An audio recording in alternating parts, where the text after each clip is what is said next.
اللہ کے سوا کسی مدد نہ مانگ کہ اس کے سوا کوئی مددگار نہیں، اس کے سوا کوئی مشکل کشا نہیں، اس کے سوا کوئی حاجت روا نہیں، اس کے سوا کوئی بیڑے پار کرنے والا نہیں، اس کے سوا کوئی بیماریاں دور کرنے والا نہیں، اس کے سوا کوئی مرادیں پوری کرنے والا نہیں۔ جب مانگنا ہو تو اسی سے مانگ، جب رونا ہو تو اسی کے در پہ آنسو بہا، جب دامن پھیلانا ہو تو اسی کے در پہ دامن پھیلا۔ وعدہ پورا کرنا، ایاک نعبد و ایاک نستعین، ہم تیری ہی عبادت کرتے ہیں اور جزاک اللہ ہم تجھ سے ہی مدد مانگتے ہیں اور مانگتے رہیں گے۔ سیدہ عائشہ صدیقہ رضی اللہ تعالی عنہا نے بھی اللہ کے حضور اشک بہائے، اسی کو دل کی بات سنائی۔ الہ العالمین منافقین نے میرے خلاف جھوٹے الزامات عائد کیے ہیں، میری کردار کشی کی مہم چلا رکھی ہے۔ اگرچہ یہ بات نئی تو نہیں، مجھ سے پہلے بھی معصوموں کے خلاف یہ پراپگنڈا ہوتا رہا، لیکن جب موسیٰ پر الزام لگا تو نے ان کی برات کا اہتمام کیا، جب یوسف پر الزام لگا تو نے ان کی برات کا بھی اہتمام کیا، جب مریم پر الزام لگا تو نے ان کی برات کا بھی اہتمام کیا۔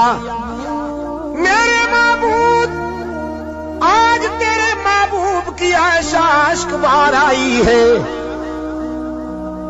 اور یہ فیصلہ کر کے آئی ہوں، جب تک میری برات کا اہتمام نہیں ہوگا تیرے در سے سر نہیں اٹھاؤں گی، سجدے سے سر نہیں اٹھاؤں گی، کسی اور کے در پہ نہیں جاؤں گی، تجھ سے ہی مدد مانگتی ہوں، تجھ سے ہی درد دل کہتی ہوں۔ رو رہی ہے سیدہ عائشہ صدیقہ رضی اللہ تعالی عنہا، کس کے آگے؟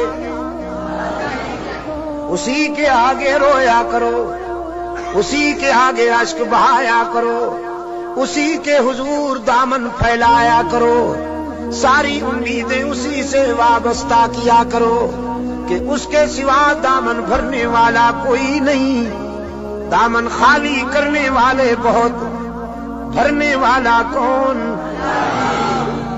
دامن خالی کرنے والے بہت۔ بیٹھے ہوئے ہیں فنکار، جھنڈیاں لہرا رہی ہیں، زلفیں جا رہی ہیں، چادریں اوڑھی ہوئی، قبریں سجائی ہوئی، جھنڈیاں لہرائی ہوئی، چادر اوڑھے ہوئے بیٹھے ہیں،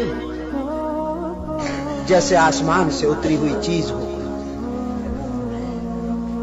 اور سادہ لو انسانوں سے کہتے ہیں کچھ لے کے آؤ گے تو کچھ لے کے جاؤ گے، خالی ہاتھ آؤ گے تو خالی ہاتھ جاؤ گے، لیکن اس کے در رحمت سے صدا آتی ہے کچھ نہ لے کے آؤ، سب کچھ لے کے جاؤ، خالی ہاتھ آؤ، دامن بھر کے جاؤ۔ قال ربکم ادعونی استجب لکم ان الذین یستکبرون عن عبادتی سیدخلون جہنم داخرین۔ دنیا والوں سے مانگا جائے تو ناراض ہوتے ہیں، نہ مانگا جائے تو خوش ہوتے ہیں، لیکن یہ داتا وہ ہے کہ یہ مانگنے والوں سے خوش ہوتا ہے، نہ مانگنے والوں سے ناراض ہوتا ہے۔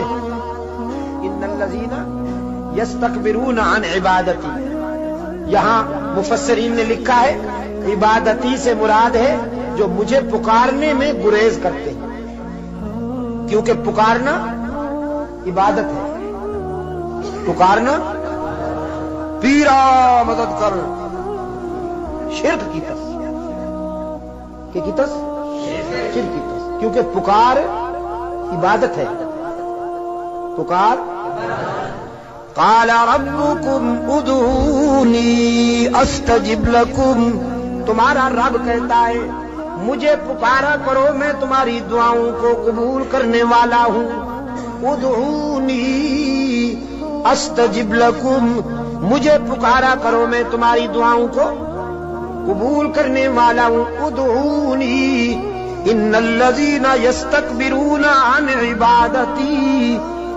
یقیناً وہ لوگ جو مجھے پکارنے میں گریز کرتے ہیں، مجھ سے مانگنے میں گریز کرتے ہیں، سیدخلون جہنم داخرین، ذلیل ہو کر منہ کے بل گھسیٹ کر جہنم میں ڈالا جائے گا انہیں۔ تو کسے پکارا جائے مشکلات میں؟ قادر کو یا عبد القادر کو؟ ذرا حرارت فضا میں تحلیل کر دو، ہاں ذرا حرارتیں، یہ گرمی فضاؤں میں تحلیل کر دو، اور پھر اللہ سے دعا کرو کہ یہ فضائیں پھیل جائیں اور بھی کے بیماروں کو اللہ شفائے کاملہ عطا فرمائے۔ مشکلات میں کام آنے والا کون؟ روشن ضمیر نے کہا نہ مجھو از غیر حق یاری کہ لا فتح اللہ، یقین عالم دری عالم کہ لا مسجود اللہ،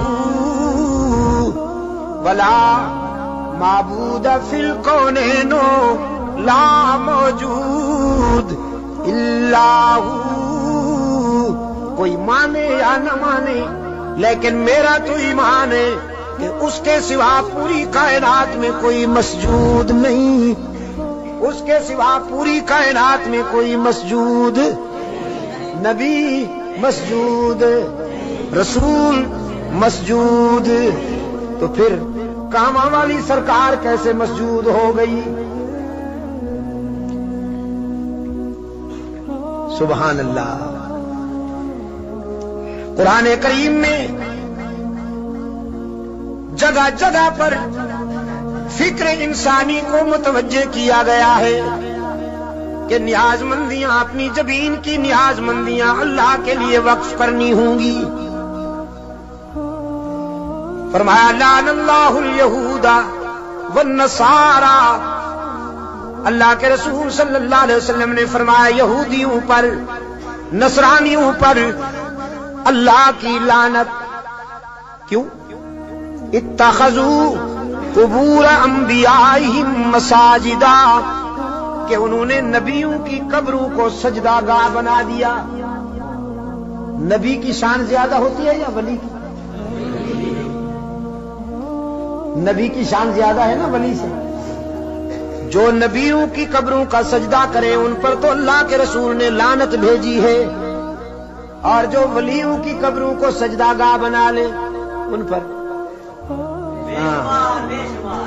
جزاک اللہ، یہی بات ہے، یہ عاشق بنے پھرتے ہیں۔ نبیوں اور رسولوں کی قبروں پر سجدہ کرنے والے ملعون، تو ولیوں کی قبروں پر سجدہ کرنے والے ڈبل ملعون، ڈبل ملعون، اچھا ٹریبل۔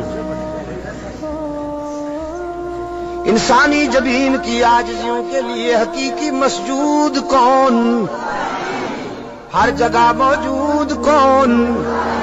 معبود کون؟ کارساز و دستگیر کون؟ حاجت روا و مشکل کشا کون؟ سیدہ عائشہ صدیقہ رضی اللہ تعالی عنہا نے آنسو بہائے ہیں اللہ کے در پر، درد دل سنایا ہے علیم بذات الصدور کو۔ سورہ نور آئی، قلب رسول پر وحی کی صداقت چمکی، فرمایا الخبیثات للخبیثین والخبیثون للخبیثات والطیبات للطیبین والطیبون للطیبات اولئک مبرؤون مما یقولون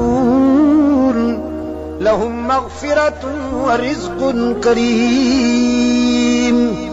پاک باز بیویاں پاک باز شوہروں کے لیے، گندی بیویاں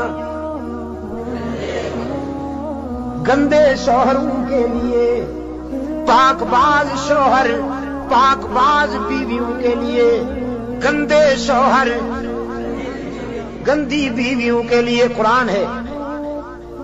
آپ سمجھے کہ نہیں؟ قرآن اور کلام فطرت ہے یہ.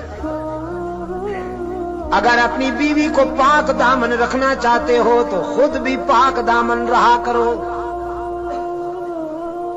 لیکن اگر تم تاڑ جھانک کرو گے تو ادھر بھی سلسلہ شروع ہو جائے گا، تمہیں معلوم ہو یا نہ ہو. سمجھے ہو کہ نہیں؟ کلام فطرت ہے نا قرآن کریم. قرآن کریم تو راز کی باتیں کہتا ہے، کلام فطرت ہے. فرمایا الخبیثات للخبیثین والخبیثون للخبیثات. ناپاک بیویاں ناپاک شوہروں کے لیے، ناپاک شوہر ناپاک بیویوں کے لیے طے ہو گیا. والطیبات للطیبین. پاک باز بیویاں پاک باز شوہروں کے لیے، والطیبون للطیبات، اور پاک باز شوہر پاک باز بیویوں کے لیے. رب العالمین نے چرا کے لہجے میں سیدہ عائشہ کی وکالت کرتے ہوئے واضح کیا، جس نے اس عفیفہ کے کردار کو سمجھنا ہو، عائشہ کی عظمت کو سمجھنا ہو، وہ عائشہ کے شوہر کی عصمت کا نظارہ کرے. جس کا شوہر محمد معصوم، وہ بیوی کیسے نہ محفوظ. محمد معصوم ہے، عائشہ محفوظ ہے. چرا کے انداز میں رب العالمین نے برات کی. اولئک مبرؤون مما یقولون. میں اعلان کرتا ہوں کہ پیغمبر کی آبرو بے داغ ہے، نبی کی آبرو کا دامن پاک ہے. آپ میرے لیے اور میں آپ کے لیے اللہ کے حضور التجا کر دیں کہ اللہ دنیا اور آخرت کی کامیابیوں سے ہم کنار